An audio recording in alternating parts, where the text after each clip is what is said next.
स्वागत है आपका हक की आवाज में। मैं हूं शकील बागमारे। हमने कल बताया था ऑटो परमिट पर बवाल। आज बी न्यूज नेशन का इम्पैक्ट। ऑटो परमिट शुरू, मगर लगाए गए हैं शर्तें वो भी ऐसे जो आज तक देश के किसी भी स्टेट में नहीं लागू किए गए हैं। इन 6 शर्तों में 3 नियम गजब के हैं। पहले सुनिए इन ऑटो चालकों से।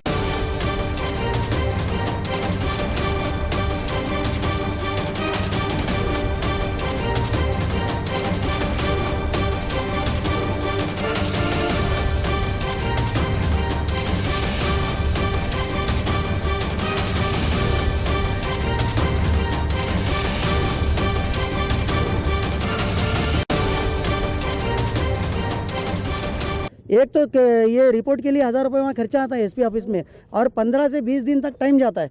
दूसरी बात क्या है, इसको जो है ना डीसी ऑफिस में रख के, डीसी की मीटिंग में रख के ये परमिट देने वाले करके बोल रहे हैं। ये भी एक बड़ी गलत बात है साहब। जब तुमने देना ही है तो आरटीओ डिस्ट्रीब्यूट करने वाला आरटीओ है। डीसी की सिग्नेचर होने के बाद में, एसपी और डीसी की सिग्नेचर होने के बाद में उनका कुछ संबंध नहीं रहता। या आरटीओ ऑफिस से डायरेक्ट तुम्हें दे सकते हैं। ये क्यों अननेसेसरी लोगों को तुम्हें तकलीफ दे रहे हैं? 8-10 दिन से जो टॉर्चर कर रहे हैं लोगों को, ये बहुत परेशान है लोग। हाँ, आगे क्या होता है क्या नहीं इसका कुछ पता नहीं चलने वाला सर, क्योंकि लोग बहुत परेशान है। और अभी 150 से 200 गाड़ियाँ लाखों हैं लोग। अभी डीसी साहब कब मीटिंग करने वाले हैं बार?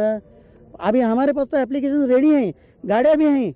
अभी तुम्हें परमिट कब देने वाले, गाड़ियाँ पासिंग कब करने वाले, इसका भी डेट नहीं दिए। खाली ये डॉक्यूमेंट्स रेडी करो। ये डॉक्यूमेंट्स रेडी करने के लिए 30 से 40 दिन जाते हैं। अब फर्स्ट बोले तो ये जिला पुलिस कचहरी का क्रिमिनल जो रिकॉर्ड के बारे में जो इन्होंने सर्टिफिकेट पूछा है, इसको टाइम जाने वाला और लोगों का खर्चा भी होने वाला।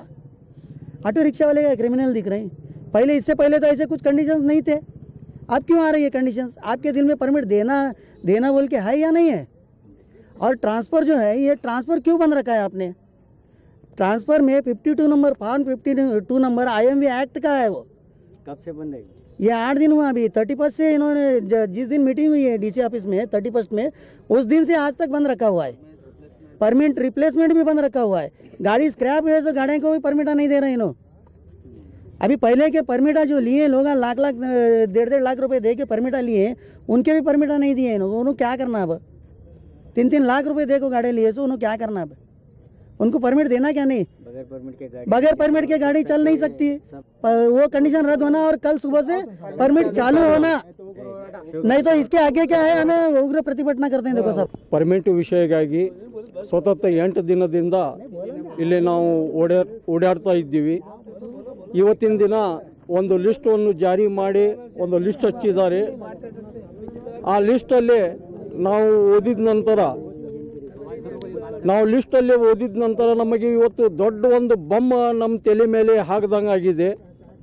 ಬಿಜಾಪುರ ನಗರದ ಆಟೋ ಚಾಲಕರು ಕ್ರಿಮಿನಲ್ ಅಲ್ಲ, 16 ಕಿಲೋಮೀಟರ್ ಏರಿಯಾದಲ್ಲಿ ಓಡಾಡುವಂಥ ಚಾಲಕರು ಕ್ರಿಮಿನಲ್ ಆಗ್ಲಿಕ್ಕೆ ಸಾಧ್ಯ ಇಲ್ಲ। ಈ 2 ಕಂಡೀಷನ್ಸನ್ನು ಅದು ರದ್ದು ಆಗಬೇಕು। ನಮಗೆ RTO ಆಫೀಸಿಂದನೇ ನಮ್ಮ ಪರ್ಮಿಟ್ ಪತ್ರವನ್ನು ನೇರವಾಗಿ ಇಲ್ಲಿಂದ ಸಿಗಬೇಕು। DC ಆಫೀಸ್ ಹತ್ತಿರ, DC ಆಫೀಸಲ್ಲಿ ಮೀಟಿಂಗ್ ಆಗಬೇಕಾದ್ರೆ ಸುಮಾರು ಅದು 15 ದಿನ ಆಗ್ಬೋದು, 30 ದಿನ ಆದ್ರೂ ಆಗ್ಬೋದು, 3 ತಿಂಗಳೂ ಆಗ್ಬೋದು। ಆ ಲಿಸ್ಟನ್ನು ಜಾರಿಗೆ ತರಬಾರ್ದು, ಅದು ರದ್ದಾಗಬೇಕು। ನಾನು ಸೂರ್ಯಕಾಂತ್ ಪಾಟೀಲ್। ನಾನು ಲೈಸೆನ್ಸ್ ಇದು ಬ್ಯಾಜ್ ಎಲ್ಲ ಇದ್ದು 20 ವರ್ಷ ಇಟ್ಲಿ ನಾನು ಬಾಡಿಗೆ ಹೊಡಿತೀನಿ।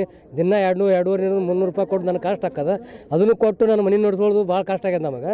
ಆದರೂ ಏನದ 8-10 ದಿನ ಆಯಿತು ಪರ್ಮಿಟ್ ಚಾಲು ಆಗ್ಯಾವ। ನಾನು ದಿನನೂ ಬಂದು ಹೊಂಟೀನಿ, ಬರೋದು ಯಾರಿಗೆ ಕೇಳೋದು ಇನ್ನೂ ಇಲ್ಲ, ನಾಳೆ ಬಾ ನಾಡ್ದು ಬಾ ಹಿಂಗಾಗಿ ದಿನ ಹೋಗಿ ಅದ್ರ ಬಾಡಿಗೆನೂ ಮೈ ಮ್ಯಾಗ ಬರತ್ತೆ ನನಗೆ।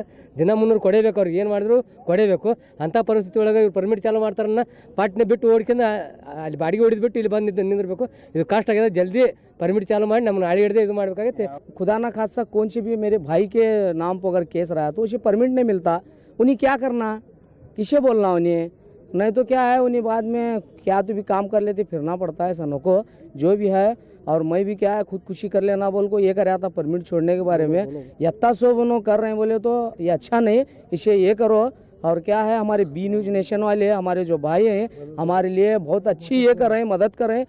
देश के ट्रांसपोर्ट नियमों में एक नया नियम बनाने का पहला कदम बीजापुर आरटीओ ऑफिसर से लागू किया गया कि अब किसी को ऑटो परमिट हासिल करना है तो उसे पुलिस विभाग से आपराधिक गतिविधियों में शामिल ना रहने का प्रमाण पत्र लेना होगा। क्या बात है, अब तो ऑफिसर भी नियम बनाने लगे। अब तक तो राज्य ट्रांसपोर्ट मिनिस्टर से नियम बनाए जाते थे, अब इन हदों को पार करके स्थानीय अधिकारियों ने अपने ही कानून बना लिया है। अगर ये कानून होता तो इससे पहले हजारों परमिट दिए गए हैं, उन्हें आपराधिक गतिविधियों में शामिल ना होने का प्रमाण पत्र क्यों नहीं पूछा गया। इस तरह के नियमों को पालन करके इन गरीब ऑटो रिक्शे वालों को प्रशासन उन गरीब रिक्शे वालों को परेशान करने का तरीका आखिर क्यों अपनाया जा रहा है, ये एक सवाल बन गया है। अगर जल्द से जल्द इस परमिट के बवाल को सही तरीके से सुलझाया नहीं